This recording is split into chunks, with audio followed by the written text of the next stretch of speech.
उदयपुर संभाग के साथ देश प्रदेश की तमाम बड़ी खबरों को देखने के लिए सब्सक्राइब करें टी न्यूज़, खबर हर कीमत पर।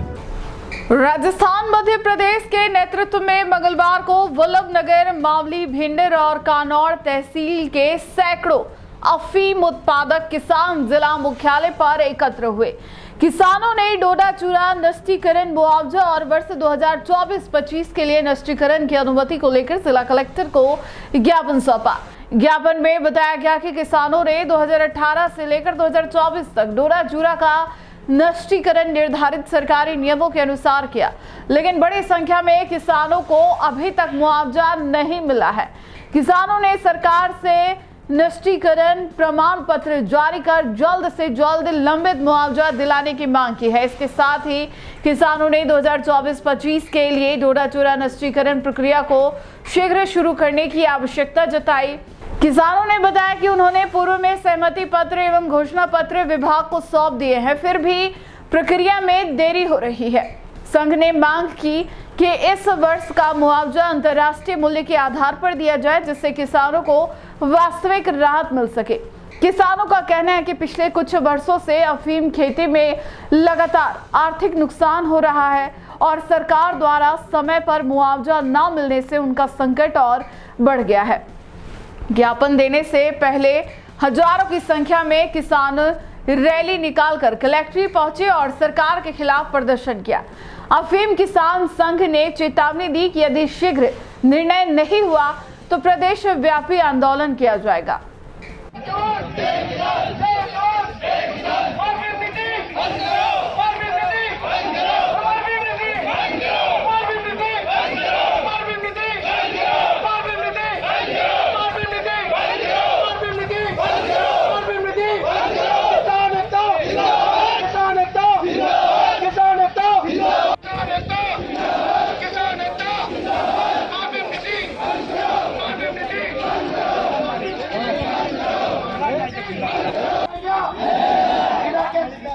प्रशासनिक अधिकारी करे और बताए ये सारा अनाज भी आपके घर में रहता है क्या? नहीं रहता है। आप थोड़ा 6 साल का मान सके, चाहे आपका ये आयुक्त हो, चाहे सरकार हो, क्यों अपने मुंह पर ताली पुतवाना चाहते हैं? और उसके साथ में इन किसान भाइयों ने मार्केट के लिए 10 किलो 7 खिलाड़ी में से 9.5 किलो खरीद को ले, लेकिन सरकार की गलत मार्केटिंग नीति के कारण किसानों को 3 से 4 हजार रुपए का पेमेंट प्राप्त हुआ। मान्यवर, मैं आपको बताना चाहूंगा, मार्केट वाले भी ध्यान से सुन लें, जब कोई भी सरकार ठेकेदारी में ठेका निकालती है या कॉन्ट्रैक्टर पर ठेका देती है तो उसकी ऑडिट होती है, कोई ऑडिट नहीं होती। उसके साथ में एक बात और बता देता हूँ, अधिकारी ने साइन कर दिया तो क्या लोहे की लकीर हो गया? लोहे की लकीर हो गया वो। सरकार नहीं करती है। राजस्थान बोर्ड देख लो, उत्तर प्रदेश बोर्ड देख लो, किसी भी बोर्ड में मार्जिन के लिए व्यवस्था है, आप अभी चेक कर सकते हो। किसान भाइयों, आप अपना सिंपल चेक नहीं कर सकते। जी, मेरा नाम दुर्गेश जोशी है। मैं अफीम किसान संघ का राष्ट्रीय अध्यक्ष हूँ।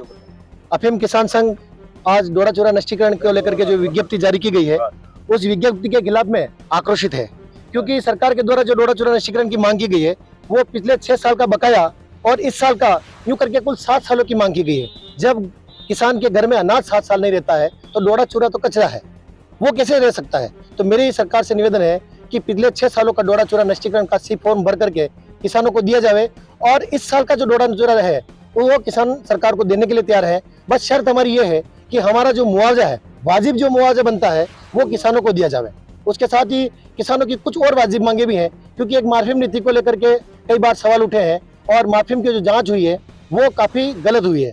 कई किसान असंतुष्ट हैं, लेकिन सरकार उस असंतुष्टता के खिलाफ में किसी किसान की रीचेकिंग नहीं करना चाहती है।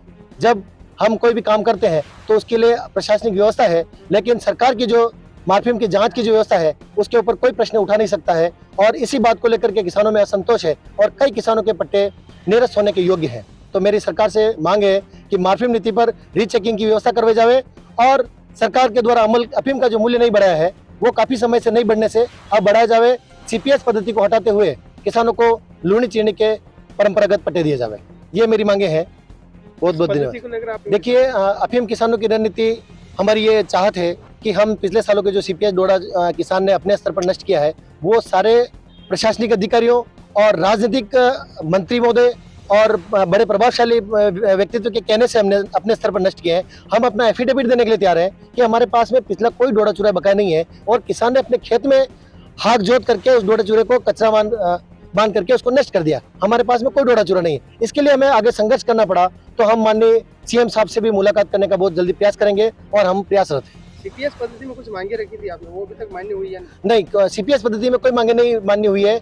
उसके साथ ही इस बार जो पहले उसका जो औसत थी, वो औसत 67 किलो थी, अब इस बार 67 किलो से 80 किलो कर दी गई है। ये किसानों के ऊपर एक बोझ है, हम चाहते हैं कि वो समाप्त हो।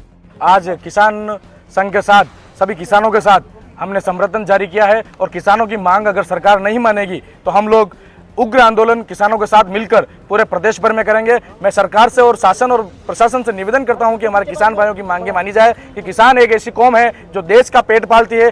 किसानों से ऊपर इस देश में कोई नहीं है। अगर किसान ही नहीं होगा तो ये देश कैसे चलेगा, हम कैसे जिएंगे, हम कैसे खाएंगे पिएंगे। तो किसानों की मांगे मानी जाए। अगर किसानों की मांगे नहीं मानी गई तो राष्ट्रीय राजपूत करनी सेना राष्ट्रीय स्तर से ऐलान करेगी और किसानों के साथ हर कस्बे के लेवल पर खड़ी रहकर आंदोलन करेगी और सरकार को नानी याद दिला देगी और प्रशासन और शासन की ईंट से ईंट बजाने का काम राष्ट्रीय राजपूत करनी सेना किसान कौम के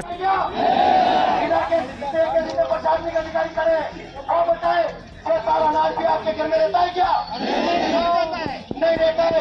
आप थोड़ा 6 साल का मान करके, चाहे आपका ये आयुक्त हो, चाहे सरकार हो, क्यों अपने मुंह पर ताली पुतवाना चाहते हैं? और उसके साथ में इन किसान भाइयों ने मार्जिन के लिए 10 किलो 10 गाड़ी में से 9.5 किलो अफीम खोले, लेकिन सरकार की गलत मार्जिन नीति के कारण किसानों को 3 से 4 हजार रुपए का पेमेंट प्राप्त हुआ। मान्यवर, मैं आपको बताना चाहूंगा, मार्जिन वाले भी ध्यान से सुन ले, जब कोई भी सरकार ठेकेदारी में ठेका निकालती है या कॉन्ट्रैक्टर पर ठेका देती है तो उसकी ऑडिट होती है।